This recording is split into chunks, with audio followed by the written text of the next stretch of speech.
Hello everyone, welcome to my channel online GS by Diwakar. तो यहाँ पे देखिए हम लोग यूजीसी नेट का यूनिट नंबर 6 स्टार्ट कर रहे हैं, जिसमें पहला टॉपिक है आर्थिक भूगोल या इकोनॉमिक ज्योग्राफी। सबसे पहले हम लोग देख लेते हैं कि सिलेबस क्या है इकोनॉमिक ज्योग्राफी का। और जो नेट का सिलेबस है ये आपका इसमें आरपीएससी कॉलेज लेक्चरर का भी यही सिलेबस है। ठीक, तो पहले नेट का सिलेबस आप लोग देख लीजिए, फिर आरपीएससी का भी देख लीजिए, क्योंकि आगे जैसे मान लीजिए इसमें कई लोगों ने नेट कर ही लिया होगा और कुछ लोग पिछले वाले बैच में पास भी हुए हैं। तो आपको आगे क्या करना है कि नेट जब आप पास होके एग्ज़ाम देंगे तो या तो असिस्टेंट प्रोफेसर का देने जाएंगे, ठीक, तो वहाँ पे आपको अलग से पढ़ने की आवश्यकता ना पड़े, इसलिए यहाँ पे आरपीएससी का भी, राजस्थान के भी लोग यहाँ पे हैं, यूपी के भी लोग हैं, तो यहाँ पे इसका भी सिलेबस यहाँ पे थोड़ा सा आपको डिस्कस कर दे रहे हैं। और नेट के सिलेबस से अंतर आपका जो आरपीएससी का सिलेबस कुछ भी नहीं है, थोड़ा सा है, तो वो आपको समझा दे रहे हैं। अभी पहले आप नेट का सिलेबस देख लीजिए कि कहाँ से प्रश्न आपके पूछे जाते हैं परीक्षाओं में इकोनॉमिक ज्योग्राफी में। तो यहाँ पे देखिए कि पहला जो टॉपिक दिया है ऑफिशियल जो इसका सिलेबस है उसमें दिया है कि आर्थिक क्रियाओं को प्रभावित करने वाले कारक या आर्थिक गतिविधियों को। तो उसमें प्राइमरी यानी प्राथमिक, द्वितीयक, तृतीयक और चतुर्थक ये क्रियाकलाप हैं जो उसको प्रभावित करते हैं। अब यदि हम लोग देखें तो अभी तक तो यहाँ पे सिलेबस में आपका 4 ही दिया है, लेकिन यहाँ पे एक एक्स्ट्रा मैं बताऊँगा आपको 5th नंबर का, 5वां। हालांकि जो 5वां कारक है उसको जब एक अलग विभाजन किया गया तब उसको 5 में किया गया, नहीं तो वो आपका 4th में ही आ जाता है। ठीक, दूसरा जो इसमें टॉपिक है वो पढ़ना आपको प्राकृतिक संसाधन, वर्गीकरण, वितरण और संसाधनों की समस्याएं, साथ ही साथ संसाधनों का प्रबंधन के बारे में भी हम लोगों को देखना है। तीसरा जो यहाँ पे आपको टॉपिक मिल रहा है विकसित और विकासशील देशों में ऊर्जा संकट, यानी जब हम संसाधन पढ़ेंगे तो उसमें आपका एक नवीकरणीय, एक अनवीकरणीय। अब एनर्जी रिसोर्स जो होते हैं ये भी नवीकरणीय अनवीकरणीय 2 टाइप के हो जाते हैं। ठीक, रिन्यूएबल और नॉन रिन्यूएबल रिसोर्सेज 2 टाइप के हो जाते हैं। इसमें हम लोगों को देखना है कि जो डेवलप्ड कंट्री हैं और अनडेवलप्ड या जो आपका डेवलपिंग कंट्री हैं, ठीक, जो विकासशील देश हैं, वहाँ पे एनर्जी की जो क्राइसिस है उसके बारे में पढ़ना है। तो यहाँ पे जो पहला लेक्चर हम लोग देखेंगे, सबसे पहले ये देखेंगे कि प्राइमरी, सेकेंडरी, टर्शियरी और क्वार्टनरी में कौन कौन से टॉपिक हमको देखने हैं और इसके अंतर्गत कौन कौन से टॉपिक आते हैं। तो इसका इंट्रोडक्शन यहाँ से देख लेते हैं। और जो प्रश्न आपका पूछा जाता है, सबसे ज़्यादा प्रश्न आपके इसी से बनते हैं कि कौन सा प्राइमरी में है, कौन सेकेंडरी में है, कौन टर्शियरी, कौन क्वार्टनरी में। ठीक, तो चलिए यहाँ से हम लोग देख लेते हैं। आरपीएससी का सिलेबस जो है वो भी आपको एक बार डिस्कस कर दें थोड़ा सा। यहाँ पे देख सकते हैं आरपीएससी का ये आपका हिंदी वाला है, इंग्लिश हिंदी का कोई विशेष अंतर नहीं होता है। यहाँ पे देखिए कि आर्थिक भूगोल के स्थानिक संगठन एवं अर्थव्यवस्था का वर्गीकरण, यहाँ से प्रश्न आता ही नहीं है। क्रियाकलापों के स्थानिक संगठन को प्रभावित करने वाले कारक, यही कारक आपके इसमें है, यहाँ से प्रश्न पूछे जाते हैं। संसाधनों का वर्गीकरण, वन, शक्ति और खनिज संसाधन, ये प्रश्न यहाँ से बनते हैं। संसाधनों का संरक्षण, ऊर्जा संकट, भूमंडलीकरण, इसके विश्व अर्थव्यवस्था पर प्रभाव। और जो नेक्स्ट आपका प्रश्न बनता है यहाँ से बनता है क्षेत्रीय व्यापार मंडल और उनका आर्थिक समाकलन। ठीक, ये आपका पेपर 2 है। तो चलिए यहाँ से हम लोग पहले देखते हैं कि आर्थिक क्रियाएं क्या होती हैं या आर्थिक क्रियाकलाप क्या होता है। यदि हम लोग देखें तो जो भूगोल है इसका सबसे मेन थीम क्या होता है, मानव भूगोल होता है, क्योंकि फिजिकल ज्योग्राफी का जो रिलेशन है वो ह्यूमन एक्टिविटी से कम रहता है, लेकिन जो ह्यूमन ज्योग्राफी है उसका जो सेंटर होता है वो ह्यूमन ही होता है या मनुष्य ही होता है। तो इसलिए हम कह सकते हैं कि मनुष्य एक क्रियाशील प्राणी है और मनुष्य की जो मूलभूत आवश्यकता होती हैं वो होता है रोटी, कपड़ा, मकान। 1-2 बार प्रश्न यहाँ से पूछे गए हैं जो आपके टीजीटी पीजीटी वाले टॉपिक हो गए वहाँ से, कि मूलभूत आवश्यक वस्तुएं क्या हैं, आवश्यकताएं क्या हैं। रोटी, कपड़ा, मकान और इसमें एक और डाल लीजिए आप इंटरनेट। अभी वर्तमान समय में सबके लिए ये इंटरनेट भी एक मूलभूत आवश्यकता हो गई है। ठीक, यदि हम इनके संदर्भ में बात करें तो ये मिनिमम आवश्यकता होती है कि सभी के पास ये होनी चाहिए। आर्थिक क्रियाओं के बारे में जानें कि जिन मानवीय क्रियाओं से आय की प्राप्ति होती है। आर्थिक का मतलब होता है कि मनुष्य जिन क्रियाओं से उसकी आय बढ़े, आर्थिक उन्नति हो, उसे ही हम लोग क्या कहते हैं, आर्थिक क्रियाएं कहते हैं। मानव की जो आर्थिक क्रियाएं हैं ये मुख्य रूप से तो 4 प्रकार की होती हैं। प्राथमिक क्रिया, द्वितीयक क्रिया, तृतीयक क्रिया और चतुर्थक क्रिया। मेन जो टाइप्स हैं ये 4 होते हैं। ठीक, लेकिन यदि हम लोग और 4 नंबर का जो ये क्रियाएं हैं इसको और ज़्यादा निम्न स्तर पर डिवाइड करें तो ये 4 और 5 एक अलग यहाँ से हो जाता है। ठीक, सबसे पहले हम लोग समझते हैं कि प्राइमरी एक्टिविटी के बारे में, यानी प्राथमिक क्रियाकलापों के बारे में जानते हैं।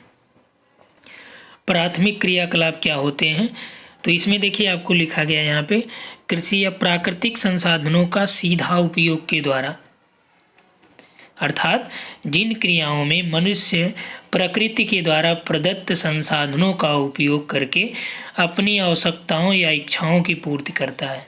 यानी कि प्राकृतिक संसाधनों का सीधा उपयोग करता है, उसमें कुछ भी परिमार्जन या परिवर्तन नहीं करता है।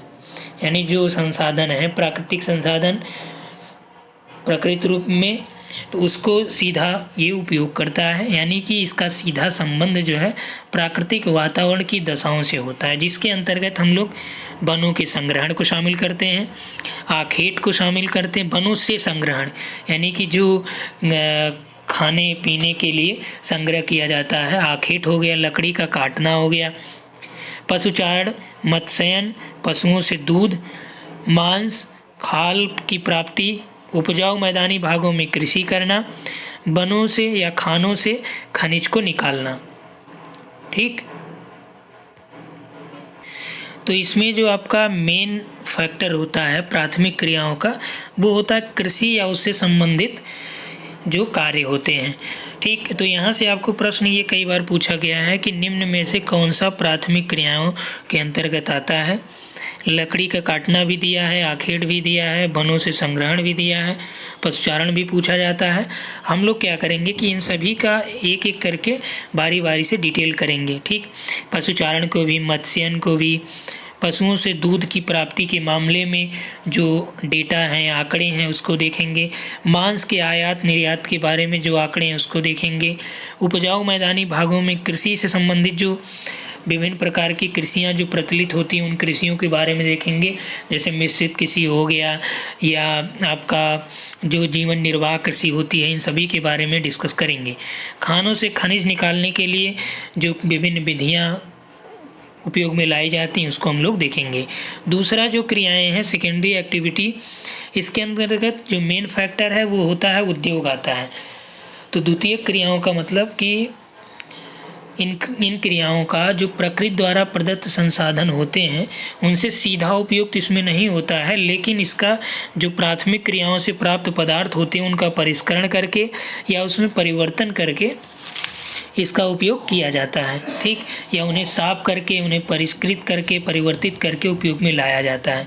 तो इस वर्ग के जो व्यवसाय हैं उसमें मुख्य रूप से प्राइमरी एक्टिविटी या प्राइमरी व्यवसायों से प्राप्त होने वाली जो सामग्री है उसको निर्मित वस्तुओं में परिवर्तित किया जाता है। जैसे लोहे से इस्पात बनाया जाता है, गेहूं से आटा बनाया जाता है, कपास से सूती वस्त्र बनाया जाता है, गन्ने से चीनी, लकड़ी से फर्नीचर और कागज़।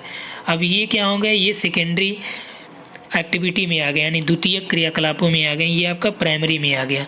यानी कि सेकेंडरी का मतलब हो गया कि प्राइमरी से जब हम लोग जो क्रियाकलाप या प्राइमरी से जो वस्तुएं प्राप्त हुई, सामग्री जो हमसे प्राप्त हुई है, यानी परिष्करण या परिवर्तन करके उसी को सेकेंडरी में रखते हैं। जैसे लोहे जैसे गेहूं आपने उगाया तो गेहूं को जब चक्की के द्वारा जो आपके मशीन होती हैं तो आटा बनाने वाली, तो उसके द्वारा जब वो गेहूं को पीस के आटा बना देती है, मैदा बना देती, तो वो सेकेंडरी एक्टिविटी में आ जाता है। ठीक, फर्नीचर भी आपसे यूजीसी में भी पूछा गया था। ठीक, तो यहाँ से ये दीजिए कि फर्नीचर किस उद्योग के अंतर्गत आता है, तो आपका द्वितीयक उद्योग के अंतर्गत आएगा, क्योंकि फर्नीचर आपका प्राइमरी एक्टिविटी क्या है, लकड़ी है। प्राथमिक व्यवसाय से जो प्राप्त है वो लकड़ी है, लकड़ी से परिमार्जन किया गया, परिष्करण किया गया, ठीक, उसको अलग ढांचा दिया गया तो फर्नीचर का रूप धारण कर लिया। तीसरा देखिए, तीसरा जो क्रियाकलाप है या तृतीय क्रियाकलाप, अब देखिए यहाँ पे जो सेकेंडरी वाले एक्टिविटी में काम करने वाले लोग होते हैं उन्हें ब्लू कॉलर वर्कर कहा जाता है। क्या बोला जाता है, नीला कॉलर वर्कर कहा जाता है या कार्यकर्ता कहा जाता है।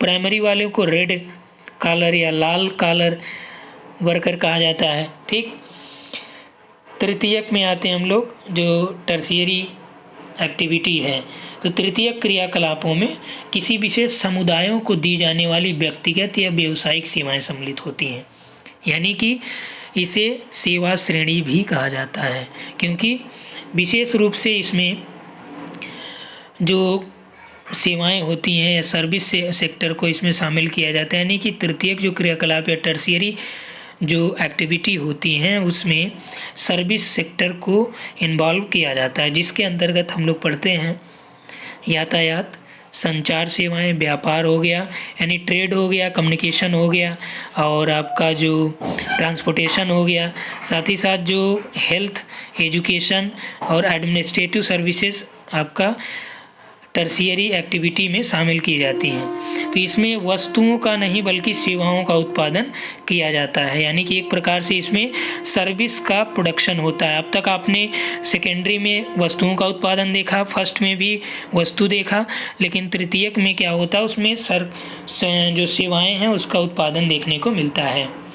यानी कि इस व्यवसाय में लगे हुए लोग प्रत्यक्ष रूप से किसी वस्तु का उत्पादन नहीं करते, बल्कि अपनी कार्य कुशलता और तकनीकी क्षमता के द्वारा सेवाओं का उत्पादन करते हैं। ठीक, किसमें, तृतीयक में। जबकि चतुर्थक की बात करें हम लोग, तो चतुर्थ में जीन गार्टमैन ने कहा कि केवल प्रत्यक्ष सेवाओं को ही तृतीयक उत्पादन में शामिल किया गया, यानी चतुर्थक में